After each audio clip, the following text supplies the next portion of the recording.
I had a love of history and a love of books, so I thought book publishing would be the right way to go. My goal was to be the head of a university press and publish academic books and be at a place like Hanover. It didn't quite work out that way, but my first job was with an academic book publisher in the New York metropolitan area. And and I was there about 8 months, and then I took another job as a marketing person at another academic publisher in Connecticut. And within 3 months, I'd come up with an idea for a business. So after 11 months, I started my own business.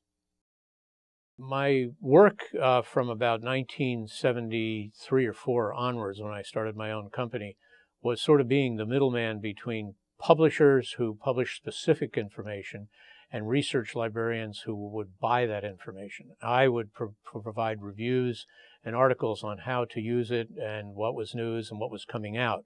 So that started with microfiche and microfilm collections, got into large reference book collections. Then I got into the use of CD-ROMs, and then to the internet. So I always had the role, I would create a newsletter, in those days a print newsletter, or a journal that might come out monthly or quarterly. And then I started also doing seminars for librarians. So the move, in each stage, I did the same thing. I would create a publication. I might create some monographs on how to use it, and a seminar or a small trade show. And then as I say, the internet came along, and I was probably the first person, I think, in the world to do a commercial venture in and around the internet. But it wasn't creative in the sense of how do you connect to the internet or coming out with a modem or something. It was simply being, the middleman of supplying information to those who might want to learn how to use it. If your mind works as mine has, and I presume other entrepreneurs, you're inquisitive all the time, wondering, you could walk into a restaurant and say, they're not seating people properly, or why is the cash register here? Shouldn't it be over there? If you get those thoughts, whether it's the way I do it or whatever, you just have a great feeling that it's going to work, and you do it. I know it sounds simple. Now, if you need to raise hundreds of thousands or millions of dollars, it's a different type of situation. All the things that I've always done never required much money. So I was able to, on the side, launch almost everything I've done. In the early 1990s, as I told you, I was sort of a pioneer in the internet space. And my magazine, Internet World, within 2 years had almost 500,000 subscribers. And then I started the trade show, by the same name, and I was running it in 20 countries within 3 years, getting 75,000 people at many of the shows and 500 exhibitors.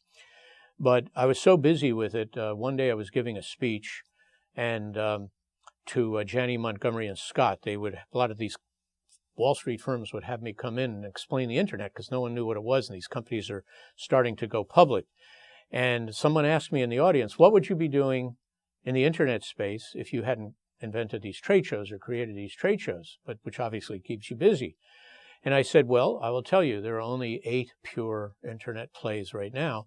I would create the first mutual fund for internet stocks because most people don't know what's going on. And so lo and behold, one of the fellows in the audience came up to me and he asked me more questions. About a week later, he telephoned me and he said, I'm going to start the internet fund. And would you be on the board? I foolishly said I thought it was a conflict and I didn't do it. He sold that about 5 years later for $300 million. So anyway, my son actually is the one who came up with the idea of, that 3D printing was going to be very hot. While he was trying to make movies in Hollywood, he was investing in stocks because most of the time his movies didn't work. And about 2 years ago, he said to me, I think 3D printing is going to be really big, and I didn't know anything about it.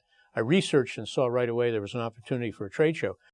A year ago, August, I said to myself, this is deja vu. There's the same things happening. People don't really understand 3D printing, where to invest. There aren't a lot of public plays. So I looked into, I had no experience on how to start a mutual fund, got my son to quit Hollywood, and the two of us launched the 3D Printing and Technology Fund February 1st.